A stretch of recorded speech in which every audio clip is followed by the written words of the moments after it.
Mercoledì di Coppa Italia per il Santa Venerina. I rosso-giallo-blu fanno visita alla Ionica, imbattuta in casa di stagione nel match di ritorno dei 16esimi di finale, ripartendo dallo 0-0 dell'andata. Dopo il mini turnover visto domenica scorsa contro l'Atletico Catania, Mister Calvaruso presenta ancora delle novità nel suo 4-3-3.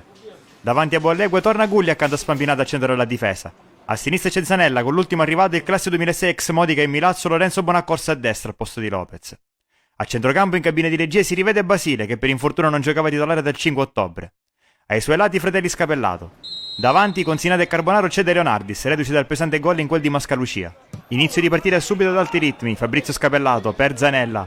Scambiano due, ancora Scapellato. Va l'1 contro 1 con Bozzanga a sinistra. Scapellato accelera, semina anche Sturiale, la mette in mezzo, la palla passa, finisce tra i piedi di De Leonardis che è di prima intenzione, buca Pontet, passano 3 minuti sul cronometro, il Santa Venerina è già in vantaggio col secondo gol in Coppa Italia di Francesco De Leonardis. Partita immediatamente in salita per la Ionica, sale anche il nervosismo, qui Pereira rischia tanto, rifilando una manata a Scapellato, l'arbitro lascia proseguire. Dos Santos lavora la sfera, poi contrasto con Gulli. Savoca, Pisapia, ancora Dos Santos, contrasto con Fabrizio Scapellato, poi scontro con Daniele Scapellato, finisce a terra Dos Santos. Reazione di Dos Santos e danni di Fabrizio Scapellato sotto gli occhi dell'arbitro, che può soltanto espellere direttamente il numero 9. Ionica dopo 11 minuti in 10 uomini. Padroni di casa che giocano con grande cuore nonostante l'inferiorità numerica, rimessa di Savoca, scambio con Pisapia. Ancora Savoca in due tempi, per Sturiale all'interno dell'area, Lanza si gira, lanza il mancino, fuori di poco. Giuffrida avanza palla al piede, poi scarico su Lanza, lungolinea per Sturiale, di prima ancora per l'inserimento di Giuffrida.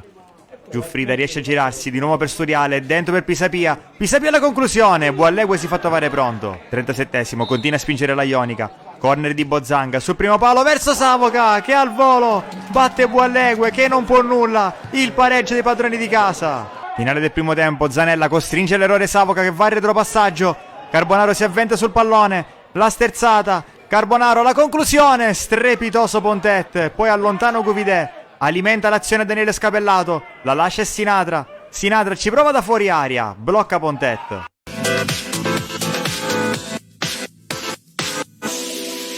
Nella ripresa gli ospiti alzano il pressing, Bozzanga braccato da Zanella, che riesce a sporcargli la sfera, che finisce a Carbonaro, Carbonaro davanti a Pontet, fermato ancora dal portiere. De Leonardis.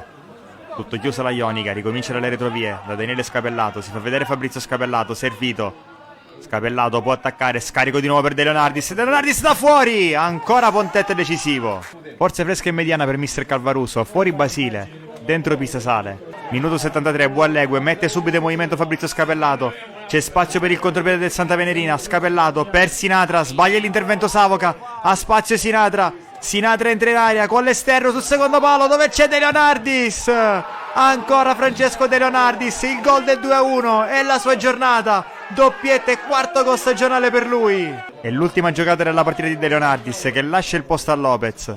Boallegue va al rinvio lungo, a sinistra nella zona di Sinatra, testa di Savoca, raccoglie Zanella che può spingere, Zanella punta l'aria, all'indietro verso Sinatra, Sinatra il tiro, salva tutto Guvidè. Altri due cambi per Mister Calvaruso, fuori Sinatra, dentro Crisiglione e fuori Fabrizio Scapellato, dentro Vittorio. Ci prova con le ultime forze la Ionica, Scilio per Bozzanga, lo attacca Daniele Scapellato, poi Carbonaro, riallunga per Daniele Scapellato, Scapellato arriva al limite, il destro, fuori di poco. Il Santa Venerina sbanca lo Stereo Bucolo 2-1 e si qualifica per gli ottavi di finale di Coppa Italia Promozione.